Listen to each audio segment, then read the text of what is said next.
오늘 같이 나눌 말씀은 요한복음 4장 23절 24절 말씀입니다. 다 같이 읽겠습니다. 아버지께 참되게 예배하는 자들은 영과 진리로 예배할 때가 오나니 곧 이때라. 아버지께서는 자기에게 이렇게 예배하는 자들을 찾으시느니라. 하나님은 영이시니 예배하는 자가 영과 진리로 예배할지니라. 아멘. 우리는 당분간 예배자 학교라고 하는 주제로 같이 말씀을 나누려고 합니다. 사실 저에게 어떤 믿음이 있냐면 이런 믿음이 있습니다. 예배에서 성공하면 인생에서도 성공한다라고 하는 믿음이 저에게 있습니다.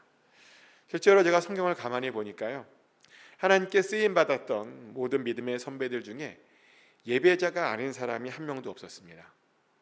그들은 모두 예배자였고요, 어떤 관점에서 보면 예배에 미친 자들이었던 것 같습니다. 그런데 놀랍게도 그렇게 했더니 하나님께서 그들을 주목해 주셨습니다. 그리고 그랬더니 하나님께서 그들을 사용해 주셨습니다.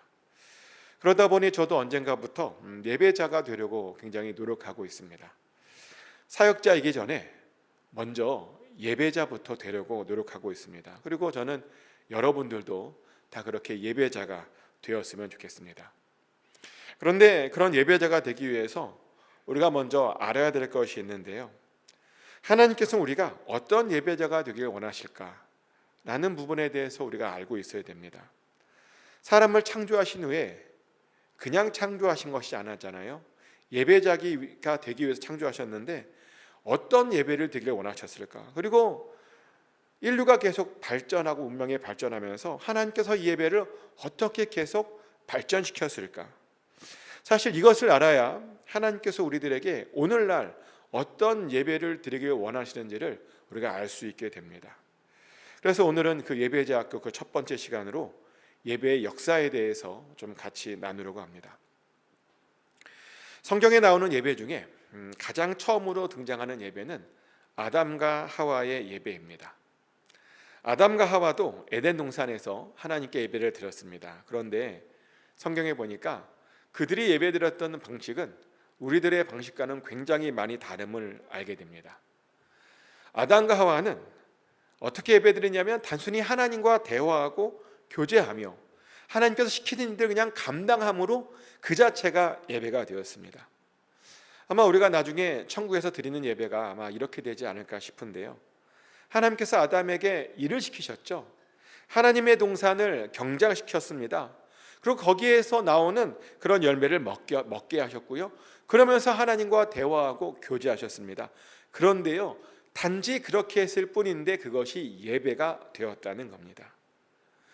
그러던 것이 그들이 에덴 동산에서 쫓겨난 이후로 예배의 형태가 좀 바뀌게 됩니다. 에덴 동산에서 쫓기고 난 다음에 그들은 하나님과 더 이상 교제할 수 없었습니다. 하나님과 단절을 하게 되었다는 겁니다. 그래서 그 이후 그들은 어떻게 살게 되냐면 땀을 흘리고 수고해야만 먹고 살 수 있게 되었습니다. 그래서 범죄 이후의 예배는 하나님께서 은혜를 베풀어 주신 그 결실들로 그 제물을 드리며 하나님께 감사하는 것으로 그렇게 바뀌었습니다.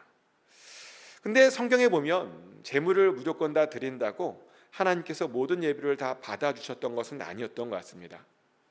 우리가 알듯이 아벨의 예배는 받아주셨고 가인의 예배는 받지 않으셨죠.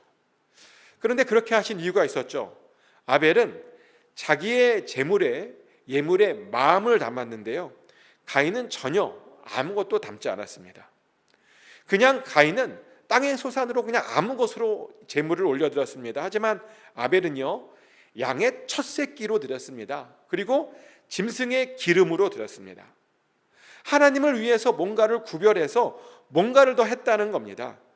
제물을 드리기 위해서 기름까지 냈다는 겁니다. 그러다 보니 하나님께서 그 마음을 받으시고 아벨의 예배만 받아주셨습니다. 그런데 문제는 그 일로 인해서 형제 사이에 아주 큰 비극적 사건이 발생하죠. 형이 동생을 죽여버렸습니다. 예배를 잘못 드렸더니요, 살인자까지 나타난 겁니다. 하나님께서 찾으시는 그 예배자가 되지 못했더니 인생에 아주 큰 저주를 받게 되었다는 겁니다. 그런 것을 보면 예배자가 되는 것이 정말 더 중요해 보입니다. 근데 여기서 궁금한 게 하나 있는데요. 왜 그렇게 가인과 아벨은 서로 다른 예배를 드렸던 것일까요? 보통 형제들은 비슷하게 크다 보니까 비슷한 행동들을 하기 마련인데 왜 이 형제들은 그렇게 다른 예배를 그렇게 드릴 수 있었던 것일까요? 가장 근본적인 이유는 아담과 하와가 너무 정신이 없어서 가정교육을 제대로 하지 않았기 때문이 아닐까라는 생각을 해보게 됩니다. 실제로 제가 관찰한 게 있는데요. 뭐냐면 가정교육에서 성공한 집들을 보면 자녀들이 보니까 비슷비슷하게 커요. 다 비슷비슷하게 행동을 합니다. 그런데 가정교육을 제대로 받지 않은 집들의 아이들을 보면요, 자녀들이 다 제각각입니다. 어떤 자녀는 잘 크기도 하지만 또 어떤 자녀는 망나니로 크기도 합니다. 왜요? 부모가 그 자녀들에게 제대로 된 교육을 하지 않았기 때문이죠. 근데 아담과 하와의 가정도 그랬다는 겁니다. 그러다 보니 그 두 형제 사이에 그렇게 다른 모습을 보이게 되었다는 거죠. 그리고 그러다 보니 그들 사이에 살인까지 일어난 겁니다. 그래서 그 이유를 보면 아담과 하와가 이제 세 번째 아들인 셋을 낳게 되는데요. 그 셋부터는 아주 잘 키우는 것을 보게 되죠. 창세기 4장 25절부터 26절까지 말씀입니다. 아담이 다시 자기 아내와 동침하매 그가 아들을 낳아 그의 이름을 셋이라 하였으니 이는 하나님이 내게 가인이 죽인 아벨 대신에 다른 씨를 주셨다 함이며 셋도 아들을 낳고 그의 이름을 에노스라 하였으며 그때의 사람들이 비로소 여호와의 이름을 불렀더라. 아멘. 아담과 하와가요, 세 번째 아들인 셋을 낳았고요. 그 셋도 에노스라고 하는 아들을 낳았는데 근데 그때부터 아마 가정교육이 제대로 된 것 같습니다. 왜냐하면 그때야 비로소 사람들이 여호와 이름을 불렀다라고 성경에 되어 있기 때문이죠. 여기서 여호와 이름을 불렀다라는 말은 뭐냐면요, 그때야 비로소 그들이 하나님을 알게 되었다는 말입니다. 그때야 비로소 그들이 하나님께 합당한 예배를 드리게 되었다는 뜻입니다. 그러자 드디어 창세기 5장을 넘어가면 에녹이라는 사람이 등장을 하게 됩니다. 에녹에 대해서 아마 다들 아실 겁니다. 하나님과 동행하다가 하나님께서 그냥 그를 하나님의 나라로 데려간 사람이었죠. 하나님께 온전하고 합당한 예배를 드렸더니 그런 사람들까지 나타나게 된 겁니다. 그래서 인류는 그 이후로 예배를 잘 드리게 되었죠. 그런데요, 예배를 잘 드렸는데 이 유전된 죄성이라고 하는 것이 무시 못해서 인류는 곧 다시 급속도로 타락하게 됩니다. 얼마나 타락했는지 하나님께서 사람 지으셨음을 한탄하실 정도였습니다. 그래서 당대의 의인이었던 노아를 제외하고 다 물로 쓸어버릴 계획을 세우게 되죠. 그러던 정말 노아의 가족만 남기고 다 죽여버리셨습니다. 그런 후 노아의 자손들을 통해서 새로운 인류가 시작되었죠. 근데 이 노아를 가만히 보면요, 역시 하나님께 예배를 잘 드렸던 예배자였음을 우리가 알게 됩니다. 실제로 노아는 방주에서부터 나오자마자 예배를 드렸습니다. 창세기 8장 20절부터 22절까지 말씀이죠. 노아가 여호와께 제단을 쌓고 모든 정결한 짐승과 모든 정결한 새 중에서 제물을 취하여 번제로 제단을 드렸더니 여호와께서 그 향기를 받으시고 그 중심에 이르시되 내가 다시는 사람으로 말미암아 땅을 저주하니 아니하리니 이는 사람의 마음이 계획하는 바가 어려서부터 악함이라 내가 전에 행한 것 같이 모든 생물을 다시 멸하지 아니하리니 땅이 있을 동안에는 심음과 거둠과 추위와 더위와 여름과 겨울과 낮과 밤이 쉬지 아니하리라. 아멘. 방금 읽어드린 말씀에 따르면 노아가 방주에서 나오자마자 가장 먼저 한 일이 뭐냐면요, 하나님께 제단을 쌓은 것이었다라고 말합니다. 그리고 그 제단에서 기껏 방주에서 아주 잘 보호했던 그 짐승 중에 정결한 짐승과 정결한 새를 취해서 하나님께 번제로 드렸답니다. 그러니까 노아 입장에서는 지금 종족을 보존하는 것보다 예배가 더 중요해 보였던 거죠. 근데 놀라운 것은 그렇게 드렸음에도 하나님께서 그 예배를요 굉장히 기쁘게 받아주셨다는 겁니다. 그래서 그 예배를 받으신 후 노아에게 아주 중요한 약속을 해주시죠. 다시는 땅을 저주하지 않으시겠다는 겁니다. 이것이 왜 아주 중요한 약속이냐면요, 이 저주는 아담과 하와가 받았던 저주를 풀어주는 그런 약속이었기 때문입니다. 아시다시피 아담과 하와가 범죄한 후 하나님께 이런 저주를 받았죠. 창세기 3장 17절 말씀인데요. 아담에게 이르시되 내가 내 아내의 말을 듣고 내가 내게 먹지 말라 한 나무의 열매를 먹었은즉 땅은 너로 말미암아 저주를 받고 너는 내 평생에 수고하여야 그 소산을 먹으리라. 아멘. 땅이요, 아담과 하와의 범죄로 인해서 저주를 받게 되었답니다. 그래서 사람들은 그 이후로 평생을 수고하여야만 그 소산을 먹을 수 있게 되었죠. 그런데 이 저주가 이 노아 때까지 지속되었거든요. 그런데 이 노아 때 노아가 하나님께 제대로 예배를 드렸더니 이 땅에 받은 그 저주가 풀렸습니다. 노아가 하나님께 예배를 잘 드렸더니 아담이 받은 그 저주를 풀어버렸습니다. 예배는요, 이렇게 우리가 받은 그 저주도 풀리게 합니다. 근데 문제는 노아 이후 사람들이 또다시 타락했다는 거죠. 사람들이 또다시 하나님께 도전했습니다. 그래서 바벨탑을 쌓아놓고요, 하나님을 공격하려고 했습니다. 예배를 드리지 않겠다는 겁니다. 하나님을 더 이상 섬기지 않겠다는 겁니다. 그래서 그들의 그런 도전에 하나님께서는 모든 언어를 흩으셨고, 그래서 모든 사람들이 흩어져 버리게 되었습니다. 그리고는 하나님께서 그 이후에 정말 진정으로 하나님께 예배하는 그 예배자를 찾으셨죠. 그리고 그렇게 해서 찾은 사람이 바로 누구냐면 아브라함이었습니다. 확실히 아브라함이 드렸던 예배와 다른 일반 사람들이 드렸던 예배 사이에는 아주 근본적인 차이가 있었습니다. 아브라함은요, 여호와 하나님께 예배를 드렸습니다. 근데 다른 사람들은 여호와 하나님이 아닌 우상에게 예배를 드렸습니다. 해와 달과 별들, 바람, 강 이런 것에 예배를 드렸습니다. 그리고 그들이 예배 드리는 그 신을 그들을 도와주는 도우미 정도로 생각했습니다. 하지만 아브라함은 천지를 창조하신 여호와 하나님께 예배를 드렸고요, 하나님을 도우미가 아니라 자신의 주인으로 섬기며 예배를 드렸습니다. 그것을 우리가 어떻게 알 수 있냐면, 아브라함은 하나님께서 명령하시니까요, 그냥 그것을 무조건 순종하더라고요. 주인이신 하나님께서 떠나라 그랬더니 그것이 말도 안 되는 명령인 것 같은데 그냥 주저함 없이 그냥 떠나버렸습니다. 그리고 도착하는 곳마다 하나님께 제단을 쌓으며 예배를 드렸습니다. 다른 사람들은 우상을 찾느라 막 정신이 없는데 아브라함은 그들과 그렇게 달랐다는 겁니다. 그리고 그런 아브라함의 모습이요, 그 자손들에게 계속 나타나는 것을 보게 되죠. 이삭도요, 그 아버지 아브라함처럼 여호와 하나님께 예배드렸고 여호와 하나님을 향해서 제단을 쌓았습니다. 야곱도요, 그 할아버지 또 아버지처럼 어디를 가든지 여호와 하나님께 예배했고 여호와 하나님께 제단을 쌓았습니다. 그러며 그들은 그 제단 속에서, 예배 속에서 하나님의 임재를 경험했습니다. 예배를 드리고 나면요, 하나님께서 직접 친히 나타나 주셨다는 겁니다. 근데 이것이 바로 다른 사람들이 드렸던 예배와 결정적인 차이라고 학자들은 말합니다. 다른 이들은 우상에게 예배를 드렸는데 아무것도 나타나지 않았대요. 너무 당연한 거겠죠. 근데 그들은 예배를 드림에도 불구하고 나타날 기대조차 하지 않았다는 겁니다. 근데 우리 하나님은 아니었습니다. 기대하고 예배를 드렸더니 나타나 주셨습니다. 임재해 주셨다는 겁니다. 근데 이것 말고도 또 다른 차이점도 있는데요, 아브라함 가족의 예배에는 항상 제단과 제물이 있었습니다. 그리고 그 제물을 통해서 자기의 희생을 고백했습니다. 하지만 이방 신들을 섬기는 자들은 자기 희생이 없었습니다. 자기 쾌락이나 자기 만족은 있어도 자기 희생은 없었습니다. 굳이 희생을 해야 한다면 다른 사람들을 희생시켰습니다.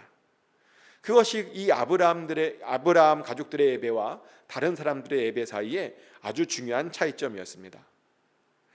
이렇게 족장들도요, 모두 예배자였습니다. 그리고 그 족장의 후손인 모세도 보면 예배자였습니다. 사실 모세는 예배의 역사에 있어서 가장 중요한 사람이라고 학자들은 말합니다. 왜냐하면 모세 때 비로소 예배의 모습들, 그 율례들이 정해졌기 때문입니다. 사실 아브라함 가족의 예배의 모습은 구체적인 모습을 우리가 알 수는 없습니다. 그냥 제단을 쌓았다는 것밖에 없습니다. 하지만 모세는 우리가 어떻게 예배를 드려야 하는지 아주 구체적으로 모세오경에 기록해 두었죠. 어떻게 거룩하신 하나님 앞에 나아가서 예배 드려야 되는지 아주 구체적으로 기록해 두었다는 겁니다. 실제로 우리가 레위기를 보면요, 레위 어떻게 우리가 예배를 드려야 되는지 아주 자세히 나와 있습니다. 어떤 때는 너무나 자세히 나와서 아니 뭐 우리가 이런 것까지 알아야 되나 싶을 정도로 굉장히 자세하게 나와 있죠. 근데 레위기에서 그렇게 자세하게 기록한 목적이 있습니다. 사실 이스라엘은 애굽에서 400여 년을 노예로 살다 보니까 그들이 조상들이 드렸던 그 예배를 잃어버렸습니다. 게다가 그들이 살았던 그 애굽은요, 다신교의 나라였습니다. 애굽 사람들은 모든 것들을 다 신으로 만들어 버렸죠. 그래서 그런 곳에서 이스라엘이 살다 보니까 그들의 문화 속에서도 아주 의도치 않게 그렇게 다신교 문화가 들어가 있었던 겁니다. 마치 한국 기독교 안에도 불교 문화가 있는 것처럼 말이죠. 정말 많은 한국 기독교인들이 무심코 이런 말을 하더라고요. 내가 전생에 무슨 죄를 지었길래, 내가 다시 태어난다면. 많이 우리가 하는 말이잖아요. 이게 한국 기독교인들만 하는 말이에요. 다른 나라 기독교인들은 안 합니다. 근데 왜 그런가? 우리 문화가 불교 문화다 보니까 우리가 전생이나 윤회를 믿지 않지만 아주 무심코 그냥 그런 단어들, 그런 문장들을 사용하고 있다는 겁니다. 그런데 이스라엘도 그랬습니다. 그들의 문화 안에, 또 그들의 생활 방식 안에 그들도 모르는 어떤 다신교 문화가 있었고요. 그러다 보니 그들은 모세가 죽자 어떻게 그들의 예배를 드려야 하는지 다 잊어버렸습니다. 그래서 하나님께서 그들의 그런 것들을 다시 재정비할 필요가 있으셨죠. 그래서 그들에게 명령한 예배법을 보면요, 다신교를 아주 철저히 제거하시는 그런 것을 보게 됩니다. 하나님은 한 분이시며 하나님 한 분에게만 예배를 드려야 된다는 것을 굉장히 강조하고 있는 것을 우리가 보게 됩니다. 사실 이것은 십계명에서부터 강조하는 것이죠. 십계명은 이렇게 시작합니다. 출애굽기 20장 3절부터 6절까지 말씀인데요, 너는 나 외에는 다른 신들을 내게 두지 말라. 너를 위하여 새긴 우상을 만들지 말고 또 위로 하늘에 있는 것이나 아래로 땅에 있는 것이나 땅 아래 물속에 있는 것에 어떤 형상도 만들지 말며 그것들에게 절하지 말며 그것들을 섬기지 말라. 나 내 하나님 여호와는 질투하는 하나님인즉 나를 미워하는 자의 죄를 갚되 아버지로부터 아들에게로 3, 4대까지 이르게 하거니와 나를 사랑하고 내 계명을 지키는 자에게는 1000대까지 은혜를 베푸느니라. 아멘. 하나님께서 명령하시기를 하나님 외에 그 어떠한 것도 그들 안에 두지 말랍니다. 심지어 하나님을 위한답시고 뭘 만들지도 말랍니다. 어떠한 형상도 필요 없답니다. 절대로 어떤 형상 만들어 놓고 절하지 말랍니다. 그리고 그렇게 하면 하나님께서 놀랍게도 1000대까지 은혜를 베풀어 주시겠다라고 약속해 주셨습니다. 하나님은 이렇게 모세를 통해서 새로운 예배법을 가르쳐 주었습니다. 하지만 문화를 바꾸는 것이 역시 쉽지 않았고요. 그들 안에 있는 그 다신교 문화를 바꾸는 것이 쉽지 않았습니다. 그러다 보니 모세가 죽고 이스라엘은 금방 하나님께서 주신 것을 다 잊어버렸죠. 그래서 그들은 바알을 여호와 하나님이라고 부르면서 바알을 섬기면서 그들은 하나님을 섬긴다고 생각했습니다. 때문에 하나님께서는 그들에게 심판의 도구로 채찍하셔야 됐죠. 그러면서 계속 사사를 보내주셨고 계속 그들을 가르쳐 주셨습니다. 그 때문에 다행히도 이스라엘은 그럭저럭 유지할 수 있었죠. 그러다 백성들의 요구로 왕까지 세워지게 되었습니다. 근데 문제는 초대 왕을 세웠는데 그 왕으로 세워진 사울 왕이요, 다시 예배를 멸시했다는 겁니다. 사울은 사무엘이 드려야 하는 그 제사를 자기가 드렸습니다. 또 하나님께 바쳐져야 되는 제물들을 자기가 취해버렸습니다. 그 결과 하나님께서 사울 왕을 버리시게 되죠. 그런데 그때요, 정말 하나님의 은혜로운 것이 뭐냐면 사울 왕을 버리시고 그냥 그것으로 끝내신 것이 아니라 예배에 정말 진심이었던 다윗을 등장시켜 주었다는 겁니다. 다윗은 어떤 사람이냐면 예배자란 어떤 사람인지를 아주 잘 보여주는 사람이었습니다. 다윗은 예배자로서 두 가지를 아주 집중적으로 신경 썼는데요, 첫 번째는 하나님의 임재를 신경 썼고 두 번째는 하나님을 기쁘시게 하는 것을 신경 썼습니다. 사실 조금 전에도 말씀드렸다시피 족장들도요 하나님의 임재를 신경 썼죠. 근데 다윗도 그랬다는 겁니다. 심지어 다윗은 그 하나님의 임재를 위해서 자기 왕궁 근처에 그 법궤를 가져오기도 했죠. 그리고 그 법궤를 위해서 성전까지 지으려고 했습니다. 왜냐하면 그 당시 하나님께서는요 언제나 법궤와 함께 하셨기 때문입니다. 그래서 법궤가 있다라고 하는 말은 하나님의 임재가 있다는 그런 말이기 때문이었죠. 또 다윗은 예배에 찬양이라고 하는 것을 가장 처음으로 도입한 사람이었죠. 다윗이 보니 하나님께서 찬양을 굉장히 좋아하신다라고 하는 것을 알게 되었습니다. 광야에서 양을 치면서 찬양을 많이 불렀는데 그러면서 하나님과 가까워지는 그런 경험을 했고요. 그리고 찬양을 불렀더니 악령마저 사라지는 그런 경험을 했습니다. 그것을 알고 다윗은 본격적으로 예배에 찬양을 도입하게 되죠. 아삽과 헤만과 여두둔의 자손들을 뽑아서 그들로 하여금 여러 악기들을 사용해서 하나님을 찬양하게 만들었습니다. 그 이후 찬양은 이스라엘 예배 가운데 아주 중요한 요소가 되었습니다. 찬양이 없는 예배란 상상할 수조차 없는 그런 것이 되었습니다. 근데 그렇게 된 것이 모두 다윗 덕분이었습니다. 그러면서 다윗 이후로 예배가 조금 더 체계화되었습니다. 그리고 솔로몬 때를 지나면서 이스라엘 예배에는 다음에 4가지 것들이 항상 있게 되는데요. 뭐가 있게 되냐면 하나님의 임재를 상징하는 법궤가 항상 예배에 있었고요.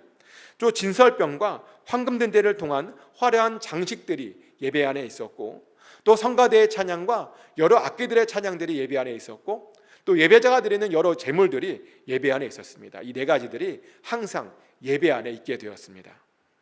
그리고 나중에는 거기에 기도라든지 설교도 더 추가되었죠. 하나님께 더 집중할 수 있도록 예배가 그렇게 더 만들어진 겁니다. 하지만 이것을 사탄이 그냥 가만히 둘 리가 없죠. 사탄은 솔로몬에게요 우상을 섬기는 아내들을 보냈고, 그 결과 그 아내들로 인해서 솔로몬이 타락하게 됩니다. 그래서 솔로몬은 하나님을 섬기는 대신 우상을 섬기며 하나님을 그렇게 떠나버렸습니다. 그러다 보니 기껏 만들어진 예배가요 너무 형식만 남게 되었습니다. 그러면서 점점 그 예배의 본래 목적이 다 사라져 버렸습니다. 그리고 그렇게 예배가 변질되자마자 이스라엘 민족은 아주 큰 위기를 겪게 되죠. 솔로몬이 죽자마자 이스라엘 민족은 반으로 갈라졌습니다. 그리고 갈라졌더니 각자 더욱더 열심히 우상을 섬기게 되었습니다. 때문에 사람들의 마음은 더욱 강팍해져 갔습니다. 자신들이 무엇을 잘못했는지 모르면서 그렇게 우상을 섬겼습니다. 그러다 보니 회개조차 하지 않았습니다. 그런데 더 큰 문제는 뭐냐면 그들이 그렇게 큰 잘못을 하고 있는데도 불구하고 그들 나름대로는 자기들이 꽤 괜찮게 신앙생활을 하고 있는 줄 착각했다는 겁니다. 그들은 자신들이 하나님을 잘 섬기는 줄 알고 있었다는 겁니다. 그런데 아니었죠. 그들은 하나님을 우상 섬기도 섬겼습니다. 그래서 하나님께서 계속 선지자들을 보내셔야만 했죠. 그리고 그런 선지자들 덕분에 잠시 한때는 예배갱신 운동도 일어나기도 했습니다. 예를 들어서 요시야 왕 때에는 성전을 청소하다가 율법책을 발견하고 대대적인 예배갱신 운동이 일어나기도 했습니다. 그래서 특별히 그때에는 유월절을 다시 지키기도 했죠. 사실 이 유월절은 하나님께서 이스라엘이 꼭 지키기를 원하셨던 그런 절기였죠. 유월절을 지킴으로 그들이 어떻게 구원받았는지, 하나님께 그들이 어떤 은혜를 받았는지 기억하기를 원하셨습니다. 근데 다행히도 요시야 왕 때에 그 유월절이 다시 지켜졌습니다. 하지만 그것도 오래가지 못했죠. 그 결과 북이스라엘도 그렇고 남유대도 그렇고 둘 다 이방 민족들에게 멸망당해 버렸습니다. 그리고 그러면서 하나님께서 그 예루살렘에 있던 성전도 파괴시켜 버렸습니다. 그러면서 수많은 이스라엘 사람들을 바벨론으로 이주시켜 버리기까지 했습니다. 근데 여기서 놀라운 부분은 뭐냐면 그렇게 성전이 파괴되고 바벨론으로 그들이 다 끌려갔더니 그제서야 그들이 정신을 차리게 되었다는 겁니다. 성전이 파괴된 후 바벨론으로 끌려간 그들은 놀랍게도 다시 하나님을 찾았습니다. 그러면서 다시 하나님을 경험하게 되었고 다시 하나님을 알게 되었습니다. 실제로 우리가 요즘 쓰고 있는 구약 성경의 대부분이 그 무렵에 제대로 모양을 갖추었다고 말하죠. 그 전까지는 그냥 파편적인 기록들로 남아 있어서 그래서 아무나 볼 수 없는 것들이었는데 근데 그때에야 바벨론으로 포로로 끌려간 이후에야 그것들이 모여졌고 지금처럼 어떤 경전으로 만들어진 것이랍니다. 그러면 그들은 그렇게 성경을 보면서 그들이 놓쳤던 것이 무엇인지를 연구하기 시작했습니다. 특별히 그들은 회당을 세워서 회당에 모여서 성경을 연구하기 시작했습니다. 그리고 그랬더니 확실히 그들이 바뀌었습니다. 말씀을 공부하고 났더니, 성경을 알게 됐더니 비로소 그들은 그들이 누구인지, 그들이 무엇을 해야 하는지 알게 된 겁니다. 그러자 그들은 예배부터 다시 회복시켜야 되겠다는 생각을 가장 많이 하게 되었죠. 그래서 그들이 바벨론 포로로 다시 되돌아온 이후에 한 것이 뭐냐면 성벽을 재건하고 그 다음에 성전을 재건한 일이었습니다. 비록 예전에 솔로몬이 건축한 것 같이 그런 화려한 성전은 아니었지만 그들 나름 최선을 다해서 그 무너졌던 그 성전을 다시 재건했습니다. 그러면서 성전을 중심으로 한 예배를 회복시켰습니다. 그리고 동시에요, 지역마다 회당도 세웠습니다. 예배를 드리기 위해서 매번 예루살렘까지 올라갈 수 없다 보니까 사람들은 곳곳에 회당을 세웠습니다. 그리고 그 회당에서 말씀 중심의 예배를 드렸습니다. 이것은 사실 굉장한 변화였는데요. 예전에는 예배란 짐승 제사만 예배인 줄 알았습니다. 말씀을 전하고 말씀을 듣는 시간들을 별로 중요한 시간이라고 생각하지 않았습니다. 하지만 회당의 사람들이 모이면서, 그리고 회당에서 말씀을 전하고 들으면서 그 시간이 얼마나 소중한 것인지를 알게 되었습니다. 그리고 그 전통은 무려 예수님 때까지도 이어졌죠. 실제로 우리가 예수님의 그 삶을 이렇게 좀 돌아보면 예수님께서 회당에서 말씀을 가르치던 장면들이 굉장히 많음을 우리가 보게 됩니다. 왜냐하면 예수님 시대에는 이미 회당에서 말씀 중심의 예배가 일반적인 예배로 이제 되었기 때문이죠. 그때 그 회당 예배의 특징이 있었는데요. 회당 예배의 특징은 하나님에 대한 신앙을 고백하고 신뢰관계를 확인하며 기도하고 말씀을 듣고 찬양을 올려드리는 것, 이것이 바로 회당 예배의 특징이었습니다. 이 회당 예배의 그 예배 순서가 아직 남아 있는데요. 어떻게 그들이 예배를 드렸냐면 이렇게 예배를 드렸답니다. 회당에서 모여서 예배가 시작되면 우리가 사도신경을 고백하는 것처럼 이스라엘 사람들도 쉐마라고 하는 걸 고백했대요. 쉐마가 뭐냐면 신명기 6장 4절부터 9절까지의 말씀인데요. 제가 읽어드리는 말씀이 쉐마입니다. 이스라엘아 들으라. 우리 하나님 여호와는 오직 유일한 여호와시니 너는 마음을 다하고 뜻을 다하고 힘을 다하여 내 하나님 여호와를 사랑하라. 오늘 내가 너에게 명하는 이 말씀을 너는 마음에 새기고 내 자녀에게 부지런히 가르치며 집에 앉았을 때에든지 길을 갈 때에든지 누워 있을 때에든지 일어날 때에든지 이 말씀을 강론할 것이며 너는 또 그것을 내 손목에 매어 기호를 삼으며 내 미간에 붙여 표로 삼고 또 내 집 문설주와 바깥문에 기록할지니라. 아멘.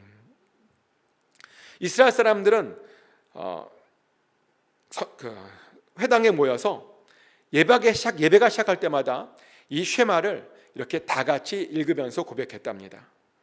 하나님이 어떤 분이신지, 우리가 어떻게 하나님을 섬겨야 되는지 매번 예배 시간마다 이렇게 고백했다는 겁니다. 그리고 사실 그런 전통이 우리들에게까지 내려왔죠. 그래서 우리가 예배 때마다 뭘 하죠? 예배 시작할 때마다 우리가 사도신경을 고백하죠. 사실 사도신경도 마찬가지입니다. 사도신경이 뭐죠? 우리가 믿는 예수님이 누구신지, 우리가 믿는 하나님이 누구신지를 고백하는 것이 사도신경인데 이 전통이 바로 쉐마에서부터 나왔다는 겁니다. 특별히 우리 교회는 이 사도신경을 다 아시겠지만 찬양으로 고백하고 있습니다.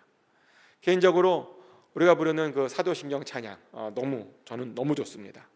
그런데 이렇게 우리의 믿음을 고백하며 예배를 시작하는 것이 무려 2000년이나 넘는 그런 전통이었다는 겁니다. 이스라엘은 그렇게 그들의 신앙을 고백한 후에 그 다음에 공동 기도문으로 다 같이 하나님께 또 한 번 기도를 올려드렸습니다. 그리고 그렇게 기도가 끝나면 그중 누군가가 성경을 봉독하고 그 말씀에 대한 설교를 하죠. 그리고 설교가 다 끝나고 찬양도 하고 마지막 순서로 민수기의 이 축복으로 예배를 마쳤답니다. 민수기 6장 24절부터 26절까지 말씀인데요. 여호와는 내게 복을 주시고 너를 지키시기를 원하며 여호와는 그의 얼굴을 내게 비추사 은혜 베푸시기를 원하며 여호와는 그 얼굴을 내게로 향하여 드사 평강 주시기를 원하노라 할지니라 하라. 아멘. 이렇게요, 이 말씀을 다 같이 읽고 고백하면서 서로를 축복하고 예배를 마쳤대요. 마치 우리가 축도로 예배를 마치는 것처럼 그들도 이렇게 서로를 축복하면서 예배를 마쳤다는 겁니다. 이렇게 이스라엘의 그 회당 예배가요, 우리의 예배랑 굉장히 비슷한 것을 우리는 보게 됩니다. 근데 당연히 비슷할 수밖에 없죠. 왜냐하면 사실 우리가 드리는 이 예배가요, 사실은 이 회당 예배에서 시작한 것이기 때문입니다. 그런데 우리가 여기에서 잘 알고 있어야 되는 것이 하나 있는데요. 뭐냐면 예수님께서 드리셨던 예배, 2000년 전에 예수님께서 드리셨던 그 예배가 바로 이 회당 예배였다는 겁니다. 많은 사람들이 예수님은 성전에서만 예배 드렸는 줄 아는데 아니에요. 예수님께서 가장 많이 드리셨던 예배는 어떤 예배냐? 바로 이 회당 예배이셨습니다. 그리고 이 회당 예배를 통해서 제자들에게 말씀을 가르쳤습니다. 그래서 우리의 예배는 무려 하나님의 아들이신 예수님께서 드리셨던 그 예배의 형태를 우리가 가지고 있다는 겁니다. 그래서 우리는요, 우리가 드리고 있는 예배에 대해서 자부심을 가지고 있어야 됩니다. 어떤 사람들은 이걸 모르더라고요. 기독교 예배가 근본도 없는 예배라고 오해하시는 분이 있어요. 아닙니다. 이 예배는 무려 예수님께서 드리셨던 그런 예배입니다. 그래서 우리는 이 예배를 아주 귀하게 여기셔야 됩니다. 하나님께서는 우리가 이렇게 드리는 예배를 통해서 하나님께서 찾으시는 바로 그 예배자가 되기를 원하시고 계신 겁니다. 이것을 꼭 기억하셔서 예배 잘 드리심으로 정말 하나님께서 원하시는 그 영과 진리로 예배드리는 그런 예배자가 되시길 축복합니다. 오늘은 여기까지만 말씀을 나누려고 합니다. 다음 주에는 이제 예수님 이후에 이 예배가 또 어떻게 오늘 우리까지 왔는지에 대해서 또 그 이유에 대해서 나누겠습니다. 기도합니다. 하나님 아버지, 오늘 우리가 말씀을 나누면서 창조 때부터 예수님 때까지 어떻게 예배가 발전되어 왔는지에 대해서 나누었습니다. 그리고 우리가 드리고 있는 예배가 예수님이 드렸던 예배와 어떤 관계가 있는지에 대해서도 나누었습니다. 하나님, 우리가 드린 예배, 이 예배가 예수님이 드렸던 그 예배였을 줄 믿습니다. 하나님께서 원하시는 그런 예배였을 줄 믿습니다.